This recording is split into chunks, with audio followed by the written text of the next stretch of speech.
Hey, hey, look who's here. Hey, let me see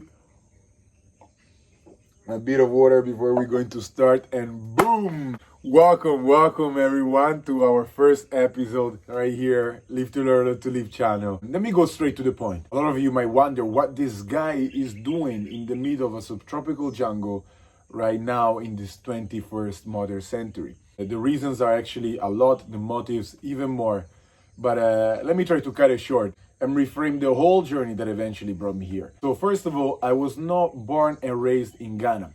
My family is from here, my father's family is from here, and this very land is the land that I inherited from my great-grandparents, Ochiame Yahweh Siedu and Ebrani Ankor. They are the two individuals that allow me literally to be physically here. Having said that, I was not brought up in Ghana. I was actually born and raised in my mother's original place, which is Italy. My mother is from the south of Italy, Naples, but I was not even born there, not even raised there. I was born and raised in Milan. I was not even in Milan, was in the province of Milan. Now, one thing that needs to be mentioned, I cannot avoid to mention, is that, of course, Milan is a racist environment. This is not just a Milan problem. It is not even just an Italian problem. It is not even an European problem. It is a Western country's problem. It is a reality that belongs to each Western country. Why? Let's try to have a brief look at history. Not the history from school, but the history as it is. Every Western country, every so-called developed country, developed due to colonialism. Colonialism was a movement that started because people didn't want to feed their needs anymore. They wanted to feed their greed. The European kingdoms and emperors, they started to go around the whole world looking for resources that could feed their greeds. Name it America, name it Africa, name it Asia, also in Oceania, all around the continent, all around the world. They went around in indigenous land in order to take and exploit what? Resources. How they could take these resources? By exploiting labor, meaning humans. In order to do that, in order to forcefully go into a culture, into a society, and start telling them, hey, you need to work for me, and I will take the resources that you're relying on. Of course, there's also an exploitation of culture. And of course, there needs to be an illusionary concept of superiority and inferiority, racism. So colonialism is definitely based on racism. And since colonialism is what allow Western country to develop with new resources, material opportunities for their own people, you can clearly see very easily that Western countries are developed out of racism. Whoever lives in this country that has any sort of background that bases its origin in any of these places that have been colonized, that have been exploited, that has been abused by Western imperialism, inevitably these individuals, consciously or subconsciously, will be a victim of racism, like it or not. All the people that surrounded me were mainly white. Don't get me wrong, I got beautiful bonds and relationship and brotherhood and sisterhood that really allow me to grow during the whole youth. Yet the racism is so embedded into the system that consciously or subconsciously is just delivered on the daily basis. It could have been just a joke, or it could have been an innocent comment, or it could have been a TV news or a choir at the stadium, you name it. Whatever it was, it would easily just bring me back to the reality that in that environment, because of my background, I could not be fully accepted. Having said that, I lived a conventional life, a life of any conventional kid. You know, despite the challenges of racism, I was going to school, I was going to play basketball, I was working after school, I was doing my thing. But because of the circumstances, as a youth, as a young kid, as a young teenager, I never ever felt home. There was not even a day that I was like, yes, I belong here. This challenge is what actually supported me in order to go beyond my little bubble, go beyond also my own self, go beyond whatever I thought was normality. What was normal for me? Was normal living in a society that was based its system in exploitation of the resources, of people, of the environment, and that for me was normal. But I could never feel home in a society that was so unfunctional, was clearly unfunctional. Even though I was a young teenager, I was not definitely thinking all of this on a rational level, but I could truthfully feel it within the depth of my heart that that kind of system was definitely not for me altogether. Not only because I was not accepted, but also because I could feel that something was just not functioning. Something was not right. And waking up in the morning and doing the same things all over again in order to go and work, in order to become a puppet of some companies, or opening up my own companies and still being a puppet and dependent of a bank monetary system that was clearly another consequence of colonialism. Going to school and learn the history of who knows which colonizer and staying around a society that is based on principle of exploitation was definitely not for me. There was a period I was working as a baker, so it was a night work, and right before going to work or right after, I was sitting down in the family house at a little laptop that I bought. I remember watching documentaries of different indigenous communities still living this 21st century, able to rely on the local resources, able to be fully self-sustainable without depending on a monetary system, without depending on this old materialistic system, without relying on all the superficial things that I thought I was in need of. And for me, there was something that attracted me so much about it, so much, to the point that I was like, I want to go and live that way. I want to go back to the time when life was like that. A bit of a naive thought, I must say. In the meantime, I was really prone and willing to do that. Yet there's a saying in Italy that goes like, tra il dire e il fare c'è di mezzo il mare, which means from saying to doing, the sea lays in between. And this was my thing. I was talking, oh, I will go here, I will go there, I will do this, I will do that. I was just doing nothing. So that was my big challenge. My mouth and my action were just going on two opposite directions. I was scared because I didn't know where I was going. I didn't know what would have happened. Also, I started to feel, just let me go outside of this bubble. Let me go outside of Italy. Let me challenge my language. Let me challenge my own culture. Let me challenge everything I know. So at some point I was like, okay, I don't need to go really deep in nature, but at least let me just get out of here. But also in that context was so hard because I was scared. I was scared of failing. I was scared of being alone. I was scared that I didn't have enough money. I was scared that I would have get stuck somewhere. I was scared. Scared of what? Of what I didn't know. And that's human nature. We are scared of what we don't know.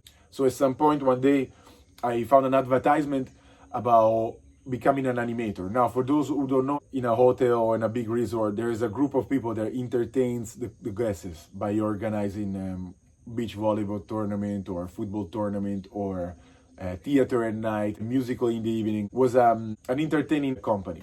By then I did many different works as electrician, as mechanic, as a real estate, as model, as PR. Nothing really was grabbing my heart, especially in that context. So it's something that I never did before. I was like, okay, let me try to do it and learn also something different. One thing about this job that really attracted me the most, whatever the work was, they were sending you outside of the place where you're living, and most likely would have been internationally also. So it was for me already a good signal, a place where I could learn some new skills, or learn a little bit of money, and in the meantime, get out of my little box that I was feeling completely stuck in. So, boom, next things I know, I'm in Greece. Let me show you. Pam! Young Joshua right there, 20 years old. I was a fresh 20 years old when I first left Italy. And here I am right now, scared yet determined to go and face my new chapters. It was a very humble place. Nothing fancy for us, at least for the workers. The team were very nice people, very kind people. The work was full on. We needed to paint a bunch of stuff, to refurbish a bunch of stuff, to practice our choreography, our theater, our act. So there was a lot of work going on that was keeping us busy, especially in the initial stage for like 16 hours per day. It was just literally insane. But the job was nice. I found it also very natural to just entertain and let people feel cozy and home. Also with the team, we were often going party outside of the resort. The island was a holiday island, was a party island, so it was already meeting up new circumstances, new people, trying to improve my English because it was an international venue and my English was very bad. And so yeah, it was really a beautiful challenge. I needed to stay there for about 3 months. Next things I know, after a couple of weeks, I was out.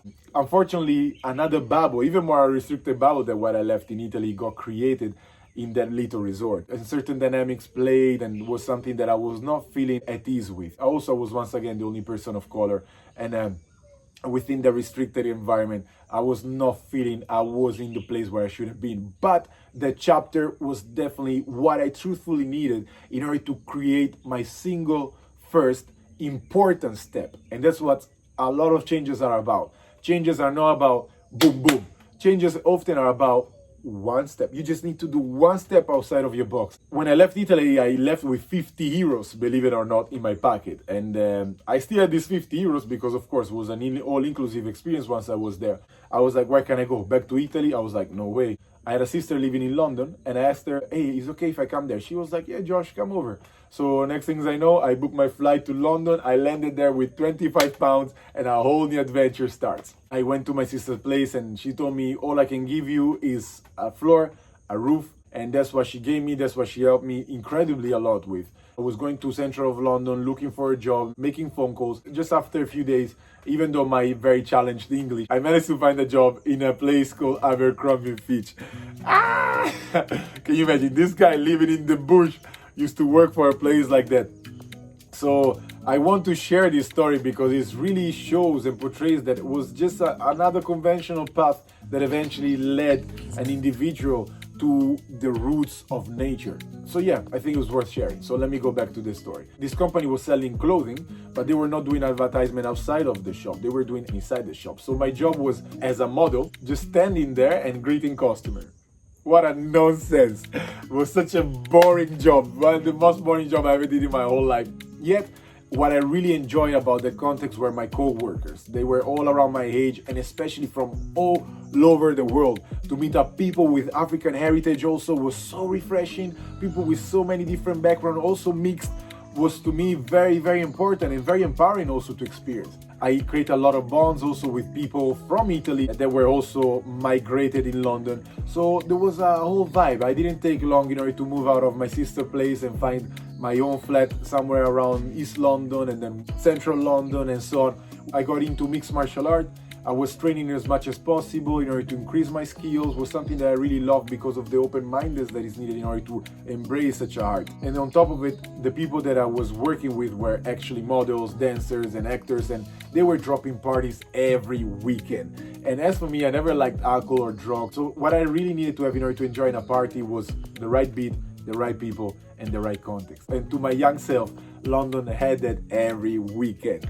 Like literally, I was getting wild, and also enjoying parties that back in Italy I was only able to admire on channels like MTV. Of course, I ended up in the most superficial environment, like talking about nature, and ended up in London, where nature has been completely destroyed in order to give space to the concrete jungle.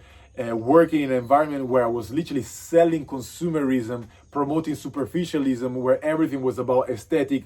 But definitely something that was bringing me far away from the source of life, yet to my young self was a chapter that was so important to be lived in order to really see what all of that was truthfully about. And I must say, London was my social chapter also. They gave me a lot on that interactional level. After about 9 months, I felt completely emptied by that routine. Waking up in the morning, waiting for the tube, squeezing myself as a sardine in the tube, rushing to go to work, see this all over again. I was not only see it, I was part of it. I was doing it. So at some point I started to run away outside of London, going into kind of parks and in order to touch the soil, to feel the strength of nature. I was like, yes, it's time for me to go a little bit deeper. And I gathered my money, and next things I know, I'm in Australia. I heard that there was so much nature around Australia, and so it was easier for me to get caught up into a natural environment. Also, I've heard that some Aboriginal people, native people of that beautiful land, were actually still managing to be alive and to live their ancient way, even though modernization. So this was enough for me to let me leave everything behind and boom, find myself in Australia. But of course, as every journey on the airplane landed in an airport, then most likely it is in a city.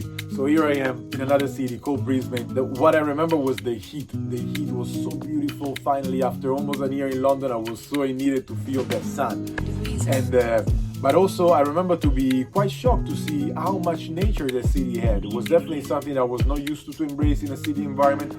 So much green, parrots and lizard and rivers. It was definitely not the natural environment, but was definitely greener than what I lived before. I didn't have a lot of money, but I had enough for me to book a hostel and to hang around for a month or two. So I needed to be disciplined in order to find a job straight away. It was my first experience in a hostel. It was a very dirty hostel. It was full of mainly white people, travelers, into parties, drinking. I've seen a lot of people also finishing up their money, getting stuck there, calling their parents, and their parents send them back to the place where they come from, ending up their gap year in advance. As for me, I was not in gap year. I left every time with one-way ticket, and I was trying to find my home somewhere around a corner of the world. I didn't have any privilege to play with. I needed to be very strict, very disciplined. So next things I know, the second day I started to drop a bunch of CVs all around the city. I was so determined to find jobs, and I was not stopping. Within a day, I managed to find 3 jobs. I found a job as a waiter. I never worked as a waiter, so I wanted to increase my experience as such. The problem about Australia is that I couldn't understand that accent. It was just too much for me. All I was hearing was wah, wah, wah, wah. I'm not even joking. It was just like some sound coming out of somebody's mouth. Also, people couldn't understand me with my English that was on a development process with its own accent. It was a mess. It was a proper mess, but I was determined to keep on going. I had no other choices, so I needed to learn. I needed to adapt. And eventually, I definitely found my way. After just a couple of weeks, I managed to move out of the hostel and to find a nice flat in a very nice area. It was a very quiet and peaceful environment. In the meantime, also meeting up with some people. Yeah, it was a good vibe. I started also to experience a little bit of climbing and a few different things around that environment. I kind of settled myself up quite nicely. And at some point, I received a phone call. It was from the same company that I used to work for in London, saying, "Hey Joshua, we're opening up our first store in Australia. We would like to know if you want to come in Sydney and work as a model for us." And I was like, how do you even have my number? How do you know I'm in Australia in the first place? But apparently somebody that I used to work with in London was there in Sydney, the location where the shop was taking place, and he gave my number to them. So that's simple. But what attracted me about this offer was not the job itself, that I knew it was boring, but was the location. The location was not even in Sydney, but was in a place called Bondi Beach, which was a place on the ocean that was hosting beautiful waves where nice surf could take place. As for me, I never surfed in my whole life. Matter of fact, I never lived next to the ocean my whole life growing up in Milan. So I felt that was another opportunity in order to connect to another elements of nature, to water, that I didn't have such a connection before. So this was enough for me to leave all my comforts in Brisbane and land in Bondi Beach. Once again, start all over from zero. In this case, I remember also booking a little hostel while I was starting to fill in the ground. There was a problem that because I used to work for the same company in another country, they couldn't easily transfer me into the Australian system. So I needed to wait. And in this wait, I couldn't get paid. And so my money were kind of counted. And so I took it as an opportunity in order to see if I could go somewhere and camp and if I could manage to go in the bush and stay there for some days while they could fix the payment situation. And then once the money were back in my account, I could go and find a flat. What I did, I used some of the money that I had. I went to buy a tent and a sleeping bag. Between the hostel and the beach, there was a big, beautiful cliff. Right before the cliff, there was a kind of park. And right after the park, literally before the rocks started off the cliff, there were bushes. A very narrow line of trees, of beautiful trees and plants. So I was like, guess what? Let me go there. By the way, camping in Australia is not so legal. On top of it, Bondi Beach was very touristic. So the last thing you could do is actually to pitch your tent anywhere. But anyhow, there was a lot of plastic around there, so I needed to clean everything up. I still have my night that was booked at the hostel.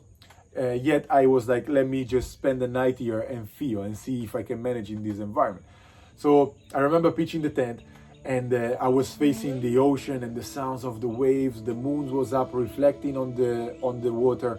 It was such a beautiful, beautiful night. I was literally hypnotized by the beauty. I kept the tent open just with the mosquito net closed. I could feel also the fresh breeze. It was such a night. Until I saw a shade of a creature quickly running in front of the tent. And boom, I started panicking. I was like, what's that? What's that?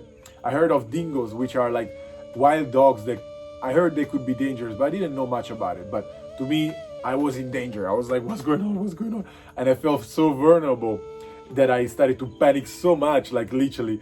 And it turns out that it was just a fox. But to me, I was like, no way, I'm gonna stay here. Next things I know, I packed my whole thing and I go back to the hostel. This story, I think, really portrays very clearly where my mindset was. I was full of fear that were just residing within myself. And that's what this whole journey that I'm sharing is about. It's about going beyond the limitation of my own mind. Then After a few days, they managed to get me into the system. The money arrived, and I found actually a very nice flat very next to the beach. My flatmate had also a surfboard that I could practice with, and it was very beautiful to face the waves and to embrace the beauty of the ocean. It was very scary though, because of this big wave, like literally dragging me in the water like a washing machine and keep me there for, it was just seconds, but it was feeling like hours. So there was a lot of learning process that eventually I gained a lot from.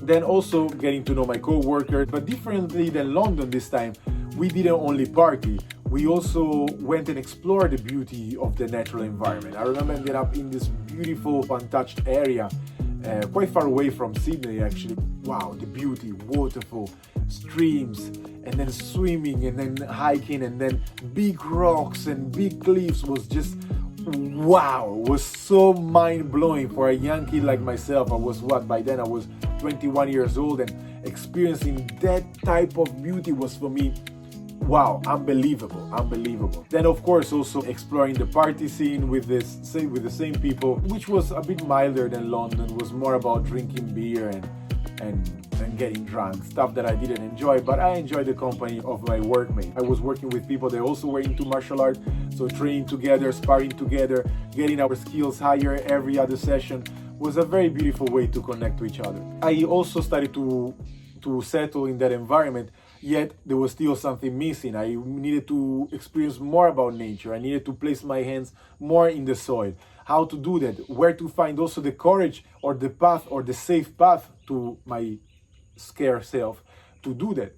And the way for me was farming. So I applied for some farm work, and I found a work in the state of Victoria, which is literally a state being shaved off of its own nature in order to create farms. So I'm in the state of Victoria, and I meet up with the farmers, and it was a nice environment, and meeting up so many cows. I was used to cows because of the environment in Milan where I used to live. There were a lot of dairy farm, but I never really been involved with farming. So I was milking the cows, was not by hand, was through machine. And also I could see the dairy industry, that if it's not based on human need and feeding only multinational that are just making everything with milk, then it creates a very unbalanced relationship also with the animals around there. And many cows were getting their teeth infected, were getting artificially impregnated, so that more milk could be given to humans' greed. That chapter didn't last long. Was clear to me and also to the farmer that environment was not for me. I was really much in need right now to meet up with the native people of that environment. I hang around with so many people in Australia, none that were actually aboriginal of the land, and that's what I needed. I needed to create an interaction that was straight to the roots, and that's what eventually deep in my heart brought me there. I did some researches, and I heard that a lot of aboriginal communities were in Northern Territories, also managing to live traditionally. But I was not able to just go there and just start walking. I found a job over there as a chef. It was just a simple chef making sandwiches, salads and fruit salads for schools. So the job was part-time and was taking place in the evening. It was perfect, so it would allow me to have more time to explore and to go for it. So next things I know, boom, I'm in Northern Territory. I booked a hostel just for a few days, and then I started to walk around. This time I was like, I'm going to walk and find a proper place. Why walking? Because in walking, there's the art of taking the time. There's the art of looking, feeling, talking, interacting, and there's much more knowledge about the local environment that could be gained by such a slow pace. So I started to walk all around for the whole day, 2 days, 3 days, 4 days. And then at some point I found this beach, kind of isolated beach, was far away from this main city where the hostel was taking place. It was an hour walking from there, so not too far, but far enough. And there was a parking lot where a public toilet and a public kind of open kitchen was taking place. And there were also some camper van there with people, travelers. But what attracted me about the beach was a big cliff. So in order to get to the cliff, I needed to go behind, and then there was an entrance of another beach that was actually separated from the main beach because of this big cliff. And as for this beach, was empty. The thing that I remember about this beach before going and stepping on it were two signs. One was saying, careful, jellyfish, risk of death. And the other one was, careful, crocodile, risk of death. That's all I knew, but I didn't care. I walked on, and I remember seeing this beautiful cave with some graffiti that reminded me of ancient drawings. I was like, wow, where am I? I felt a sort of energy in the place. And I was like, guess what? I'm gonna come and move here. Boom. So I went back to the hostel on the same day. I took my stuff, my clothing, my jersey, my basketball shoes, whatever I still had, I placed it in my trolley. I was not backpacker whatsoever. As for me, I was like still with the trolley, dragging it on the beach, placing it in the cave and pitching my tent. But this time I felt much more confident. I felt cold to be in there. I fell asleep so beautifully on that night. I woke up with the sound of very heavy waves. Surrounded by water, I couldn't get out of the cave, but nothing really happened. I managed to stay alive and also dry. Eventually I moved actually on top of that beautiful cliff, and that became my home. That cliff was such a beautiful, harmonious reality. I remember like going to sleep and the sounds of the night and waking up with the sounds of the bird, with the sunlight filtering through the trees. There were big rocks on the cliff, and then having the sounds of the ocean and having the view of the vast ocean was for me so incredibly priceless. I was very scared initially, but eventually I started to find such a coziness, such a home feeling. Literally those feeling of home that I never felt in my whole life. I could feel it while I was alone on the cliff, surrounded by the realm of nature. And that was for me literally a revelation. It was something in my heart. It was just like exploding of joy, of harmony, and of a frequency. I was literally, my brain was on a different frequency. I could truthfully feel it. My whole being was vibrating differently, and I felt something was right. And then the work starts. It was part-time, didn't take a lot of my time. To be honest, I was going there to eat. Then it was super beautiful to work, not in order to pay rent. It was like something next level. And so I also managed to save up quite a lot in the meantime. Not that was my intention, but it ended up also becoming better also on that field. On the cliff, I was not fully alone, at least while I was in the area. Sometimes I was walking back to the main beach where the open kitchen was taking place, and there were a lot of travelers around that area also, mainly white European travelers on their gap year going around. But also in the context, I was the only person of color, except for a few people from Taiwan. Somehow I really vibe with them, also because they were not really on gap year. They were 40 plus years old into their career, and they needed to just like take a break from all of that. I remember ending up with them for a trip, and we ended up in this beautiful so-called national park, beautiful wild environment with this big waterfall and such a greenery, jumping off cliffs and facing fears and challenges. It was a very nice sharing that we had on that day before we went back to the main beach on the open kitchen. I was hanging there every now and then, but not so much.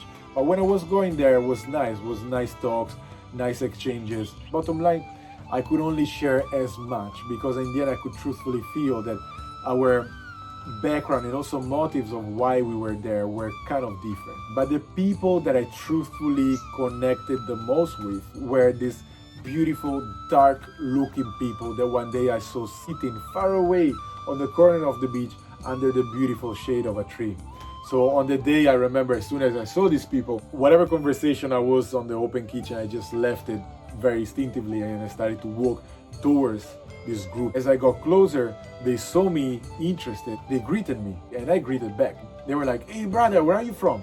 And I was like, "Oh, I'm from Italy and Ghana, Africa." They were like, "Oh, Africa, come here. This was something, that experience that I never felt in my whole life. Feeling accepted, especially because I'm from Africa, was something unheard and something that it felt so boom in my heart. And that was quite of a thing because I remember when I sit down with them, was a guy, a traveler, a white guy, that was also very genuinely interested into coming with us and sitting down with us. But I remember that when the group of people I was sitting with saw this man, they literally turned around their head with a bit of they almost felt like bothered. And I realized that their wounds were still so open. Whatever happened, that colonization, that Western invasion happened only like 100, 200 years ago. And the consequences of it were still very much alive within this modern time. Most likely they saw a connection with me, seeing not only a connection on the DNA, but also on the struggle level.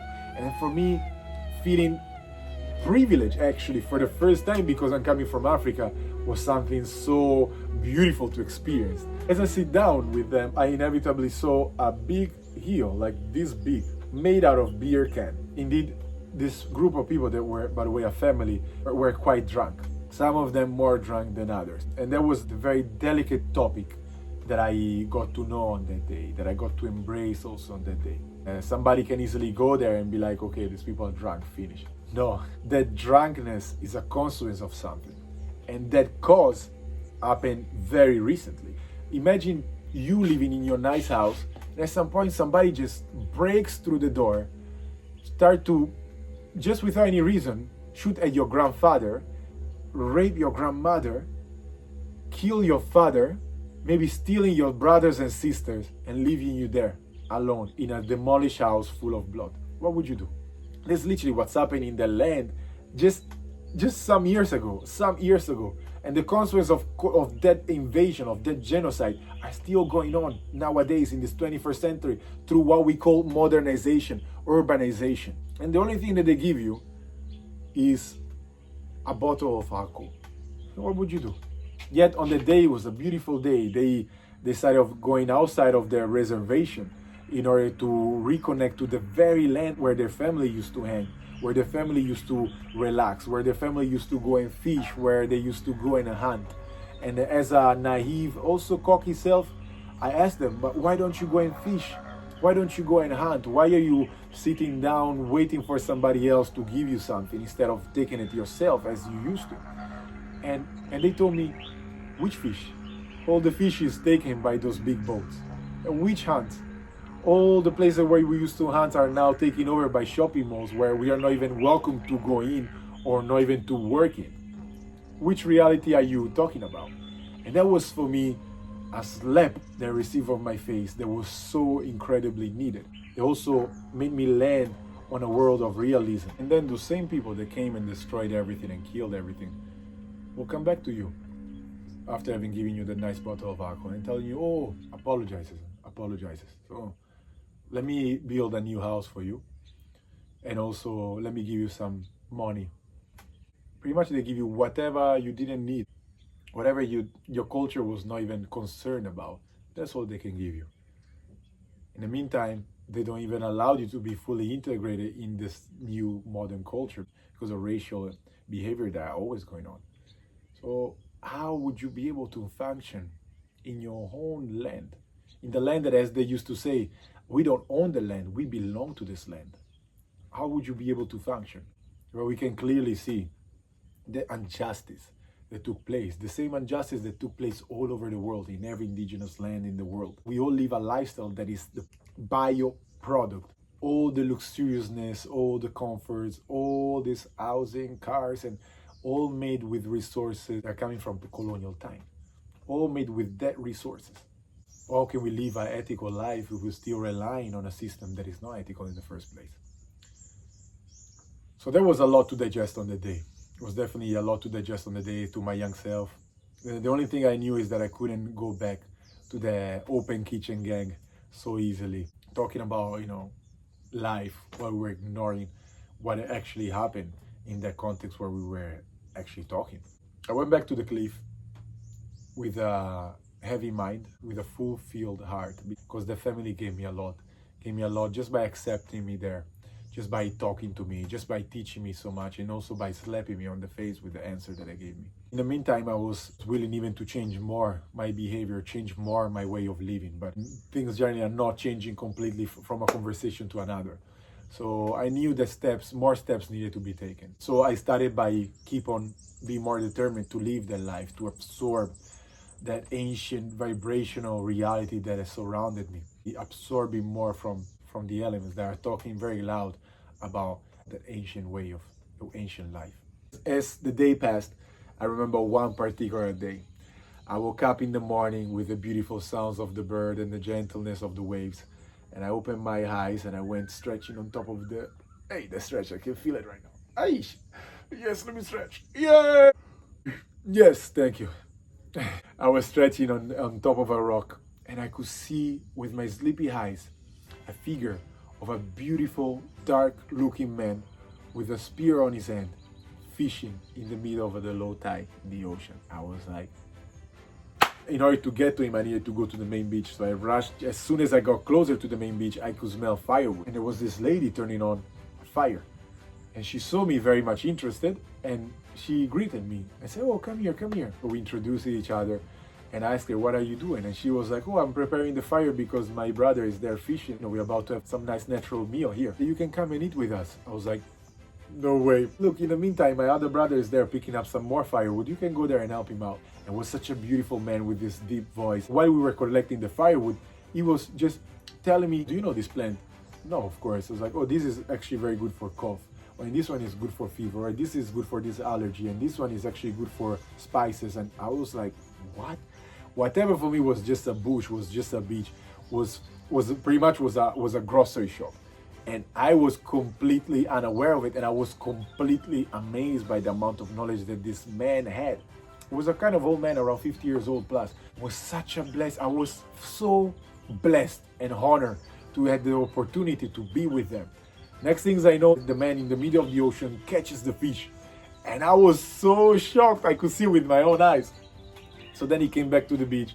We cooked the fish, and I swear I never ever had such a beautiful fish in my whole life. It was so soft, served in this leaf that also functioned as a plate, but in the meantime was delivering nutrients within the fish. Was something really incredible. And to have had the chance to live such experience was for me so eye-opening. Knowing the circumstances of that environment, of that culture, knowing the challenges that they needed to go through, yet still managing to have a day like that, was for me something incredibly precious. This family was not from there per se. They were living in reservation, and every now and then they were trying to go back to the roots in order to embrace their ancestral real. And that for me was so exemplary. That for me was it's possible, and it gave me even more strength in order to pursue the path of nature, the path of human nature. Days passed by, weeks passed by. I ended up staying on the cliff for a couple of months on that cliff, living the life that I could only dream of. That chapter gave me definitely a lot of strength, especially also to follow whatever, to be limitless, to follow whatever is going through my mind, whatever is within my heart. I was still a bit too much in my mind. And what was in my mind was still to pursue a professional career and to become an MMA, mixed martial art fighter. I believe maybe there was something that I still needed to get rid of in order to eventually go also beyond the conventional thought. The only way to do that was by truthfully embrace that experience. I did a lot of research as what is the best MMA gym in the world that could give me a professional career, and this gym was located in Albuquerque, New Mexico, called Jackson's Academy. Due to the strength that I gained from the chapter, I had no fear whatsoever, no limitation. Next things I know, I gathered all the money that I had, and that's where I was going to. I was going to the United States of America, ready to dive myself into the world of mixed martial art. I'm on an airplane landing in Los Angeles. I'm like, whoa, Los Angeles. I only saw this on TV and Tupac and Bel Air and all that kind of stuff. And I was there. So there was a sort of pride within myself that was like, wow, I made it. That was not my final destination. My final destination was Albuquerque, New Mexico, which was way less shiny than LA, yet incredibly beautiful with this vast mountain range. I booked a hostel, then I walked once again in order to adapt it, to understand. I looked for the gym, I found the gym. There was this mountain range in front of the gym. 45 minutes walking, 15 minutes climbing, and boom, I found the perfect place where I pitched the tent. Over there, contrary than in Australia, was actually legal to camp. Once again, even right here, right before entering into the mountain range, 3 signs: careful, coyotes; careful, rattlesnakes; and last but not least, careful, grizzly bears. I was like, what? But I was not fearful. It was so beautiful, the sun over there, the sunset, the breeze, was so incredibly beautiful. I remember the first night was cold, was very incredibly cold. I didn't know that kind of environment was having such a switch of temperature from day to night. So I was almost freezing, and then I managed to get some extra blanket. Also fears into hearing big noises. I could hear coyotes screaming, I could hear heavy breathing that remind me quite a lot of bears, but I needed to learn how to ground myself and to be confident into my nature also. And that also chapter helped me a lot in order to gain more strength. They also were reflected into the gym, because in the gym I was very limitless, I was very determined, I was very pushing forward. I was training literally not just every day. We are talking about 4 to 6 sessions a day, learning about boxing, kickboxing, Muay Thai, wrestling, Brazilian Jiu-Jitsu, cardio, heat, you name it. I was training every day, every time of the day pretty much, in order to increase my skills. I only had 3-month visa, Legally, I could stay in the United States only for 3 months. And to become professional in 3 months in mixed martial art is virtually impossible. But my naive idea was to managing to get at least a fight after 2 months of proper training and making such a spectacular fight that some promoter would have seen me and eventually help me out with a sport visa that would allow me to stay there longer and become professional, make a name, and then go into a jungle and live my natural life as I always wanted to. That was my naive idea. I was approaching it very realistically, and this was what I needed in order to go through that chapter. I was training, and then I got to know also people that I was training with, and we weren't going on top of the mountain where also the oxygen was even less, so it was even harder to train, and it was a beautiful experience. Also the scene was very beautiful. After a month, somebody stole my tent. I was like, hey, my tent is gone, my tent is gone, my tent is gone. And I remember sleeping in parks and trying to find a solution, and then boom, let me just get a camper van. So I bought a camper van, and it was actually quite of a dope camper van. There was a bed, there was a sofa, there was a table, there was a fridge, there was a stove, there was a toilet. It was a serious nice camper van. I parked it in front of the gym, and then I could literally train and dedicate myself even more. After 2 months of full-on training, I was feeling ready in order to get into a fight. And so I found a fight that was close to Las Vegas in a place called Laughlin. So then I needed to drive all the way there. It was a whole adventure just to get there. The car got stuck because the petrol finished. I was in a highway in the middle of the desert. I tried to hitchhike and trying to get to the filling station and then come back while I was still actually on a very strict diet because the fight that I got was on a lower weight. So I needed to reach the weight. So it was a very rough, very kind of unhealthy diet, by the way. I cut in the water, dehydrating my body. It was a whole adventure for real. I arrived there and I was very much surprised to see the venue being way bigger than what I expected. Also, the promoter of the fight was very kind. They gave me a hotel room. It was actually the place where we were about to fight. It was a hotel, it was a casino. So I had accommodation there in a 5-star room with all included, food included. Hey, the way I was eating, too much. I think there were about 300-400 people watching, big screen right there. I was scared. I was incredibly scared. My opponent was having no much experience like myself, so I was confident on that, but I was very scared to see the amount of crowd and the seriousness of the matter. Long story short, I needed to face my fear. They called my name, the music started, I walked to the octagon, they closed the cage. It was me, the referee, and my opponent. Boom, next things I know, I broke my nose, blood going all around.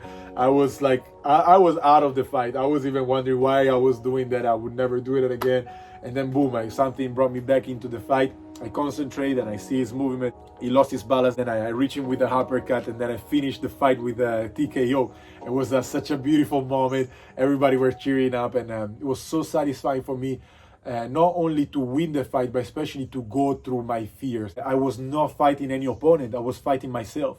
I was fighting my fears. I was fighting my limitation. I was fighting my conventional way of thinking. Especially mixed martial art is an art where you need to do everything. It's not only hands, it's not only legs, it's not only on the ground, it's everywhere. You could virtually do everything. So it requires an open mind. That's what I love about this art, is that you need to be open and in the moment. And that was my challenge. I was facing my mind, my closed mind. Just being there was already a win. And of course, also winning the match was even more of a win. Was actually even the only knockout of the night. Everything was a decision or submission, and I was the only one who dropped the knockout. So, naive or not naive, the announcer of the fight was a promoter. And that man, the day after the fight, came to me, and then we ended up talking, and I exchanged how I ended up there and where I was from and so on.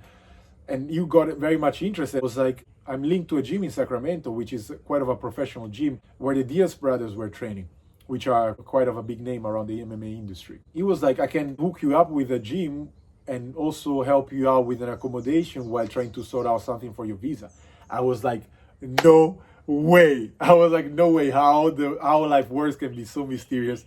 Yet, on the time, I truthfully felt within my heart that that was not the path for me. I felt that I was in love with the art, with the martial art, but I was not willing to go through the career process, the shaking hands process, the professional process, the monetary process that would have inevitably decreased also the passion of it, because it would have mixed it up with duties, with a limitation, and literally killing the beauty of the openness of the art. That's at least how I saw it. And therefore, I decided not to let it become a duty, but to let it be still as a pure passion.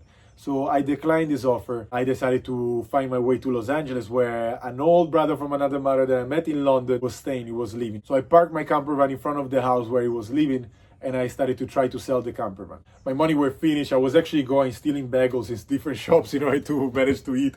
And it was a rough life. But in the end, I managed to sell the camper van after a few weeks to some kind of music band from Miami that was trying to make it in Los Angeles. Anyhow, whatever they wanted to do, they gave me the money. And with this money, I was like, okay, what to do now? I knew that my visa in Australia, there was a working holiday visa lasting for 1 year, was still open. So I decided to go back there in order to regain some monetary funds, and then from there I would have seen. And that's where I ended up. I ended up back in Australia, back in Bondi Beach, this time in the very place where I pitched the tent in the first time, but I was too scared because of a little fox. I placed a hammock over there, not even a tent, just a hammock. I was swinging like a baby every night. I was beautifully embracing that reality. In the meantime, I found a job as a dishwasher that after just a few weeks became a co-chef. I learned a lot from that experience. Was the craziness of the kitchen. We were cooking all sorts of food, mainly Mediterranean and South American food, because the chef was from Bolivia. It was a proper nice exchange. I vibe a lot with him actually. Also, background-wise, we were connecting a lot. I was in touch with some of my old brother from another mother from Italy. He told me about a book called Siddhartha. So I decided to go and to get this book. And I read this book, and I was, even though it was written by a German author, it was talking about the story of enlightenment that I had no idea what was about. The book dragged me so much that I started to do some researches. Okay, where was orientated? Okay, it's in India. And then I seen further research. Okay, where this movement started? Oh, in the north of India. And somehow my goal was clear. My next chapter, after 3 months in Australia, was to go to India, in a region called Uttarakhand, translatable as the land of the gods. What was about to happen on the chapter, I was not even capable to imagine, not even to see on TV, nothing. Whatever I'm about to face right now and share with you right now is a chapter of a kind that truthfully shaped my whole life. Let's cut down this episode right now, and I'm gonna catch you with the next one, with part 2, digging more into the realm of nature, digging more within myself. So far, stay tuned, turn on your notification, don't forget to subscribe, and of course, if you feel it, also share it. Share it with whoever you feel like. Catch you later. Hey!